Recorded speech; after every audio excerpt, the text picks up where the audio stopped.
Um dos grandes assuntos de direito sindical de 2024 é o direito de oposição.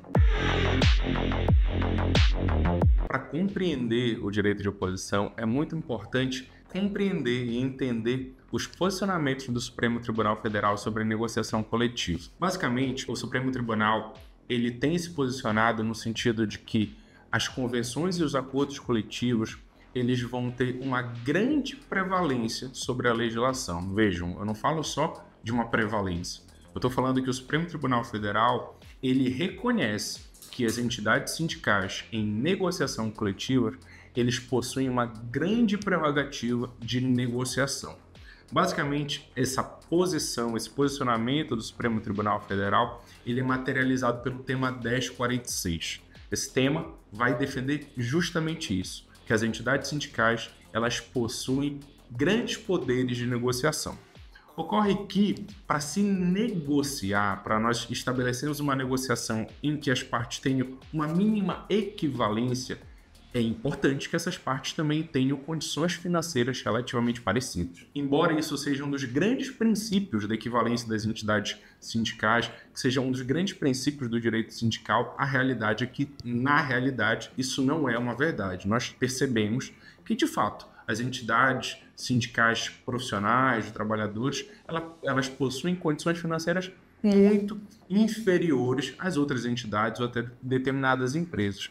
Então, a partir desse primeiro tema, 1046, é importante compreender e tentar interpretar um outro tema, que é o tema 935. O Supremo Tribunal Federal ele se posicionou até segundo semestre de 2023 no sentido de que as contribuições decorrentes dessas negociações coletivas, elas não poderiam ser cobradas de membros da categoria que não fossem associados. De modo muito direto, muito simples.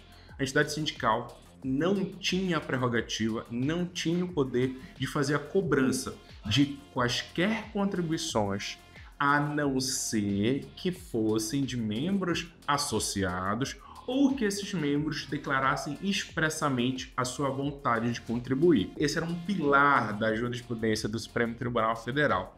2023, 2022, se alguém chegasse para mim e falasse que esse pilar da jurisprudência do Supremo Tribunal Federal iria mudar, eu refutaria essa informação, mas mudou. O Supremo Tribunal Federal às vezes muda de entendimento e aqui nós estamos diante de uma grande mudança.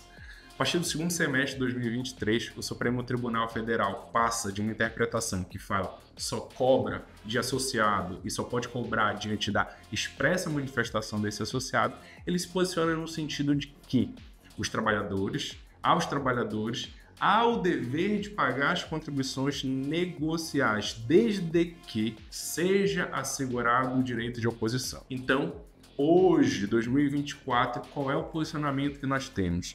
Que as entidades sindicais ela possuem o poder, a prerrogativa de fazer cobranças de contribuições assistenciais ou contribuições negociais, desde que seja assegurado o direito de oposição. E é justamente esse direito de oposição que tem se tornado o grande tema de 2024. E falo isso porque o próprio Supremo Tribunal Federal vai ter que responder como é que esse direito pode ser exercido, qual o modo desse direito, qual o momento, como ele vai se dar. É uma das respostas que o Supremo tem que dar nesse ano, nos próximos anos.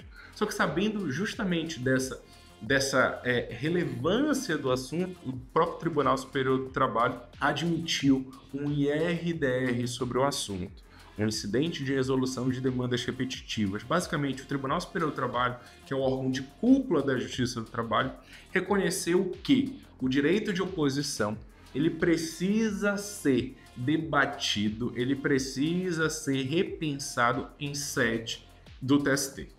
A proposta ao admitir esse IRDR é que o Tribunal Superior do Trabalho ele apresente, através da sua jurisprudência, como deve ser exercido esse direito de oposição, se em assembleia, se por escrito, se por e-mail, se através de carta e assim por diante. E o julgamento que admitiu esse IRDR ele é de março de 2024, ou seja, há pouco tempo. E alguns fatos já chamam a atenção. Um dos fatos bastante debatidos e que, a nosso ver, traz um aprofundamento no debate é sobre a heterogeneidade regional, econômica e social. Vejam como esse argumento é importante. Se no estado do Pará eu exigir que determinada categoria profissional envie a sua posição por e-mail, eu posso ter dificuldade.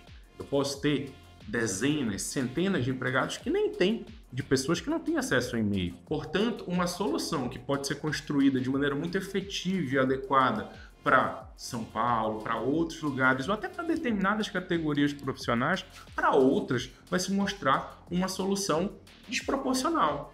Por outro lado, se, por exemplo, em grandes capitais como São Paulo, eu exigir a entrega da carta de maneira presencial pelo trabalhador, pode se mostrar completamente desproporcional, porque esse trabalhador ele pode ter acesso ao e-mail e o deslocamento dele, da sua casa, do local de trabalho, pode demorar 2, 3 horas e se tornar inviável. Então, a grande questão sobre o direito de oposição hoje é sobre, será que o Poder Judiciário, será que o Tribunal Superior do Trabalho, ele tem as ferramentas adequadas para estabelecer como esse direito de oposição vai ser exercido? Será que o Tribunal Superior do Trabalho sabe como deve ser o direito de oposição no Marajó? Será que esse tribunal ele sabe qual é a melhor forma do exercício de direito de oposição em uma cidade grande ou em uma cidade pequena, ou uma cidade de pequeno porte, ou uma categoria muito grande ou em uma categoria pequena? Esses são debates que eles vão ser feitos, eles têm que ser feitos. Afinal, hoje nós temos nas relações de trabalho realidades multifacetadas, realidades heterogêneas. A grande questão que eu me coloco não seriam as entidades sindicais, os sujeitos mais apropriados, mais adequados a estabelecer como se dará esse direito de oposição? Nós já temos um grande indicativo no próprio Supremo Tribunal Federal de que o direito de oposição exercido em assembleia pode ser validado. E aqui eu trago outros pensamentos de ordem prática. Imagina no estado do Pará, que nós temos um estado extremamente grande, diversas entidades sindicais que possuem sede só na capital. Como é que o profissional de Santarém vai exercer o direito de oposição?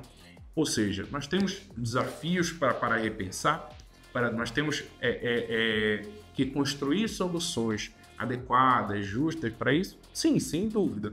Agora, será que de fato um Tribunal Superior do Trabalho, um Supremo Tribunal Federal, os órgãos mais adequados para isso, ou de fato isso precisa ser deliberado pela categoria, pelas entidades, pelas empresas, pelos sujeitos envolvidos?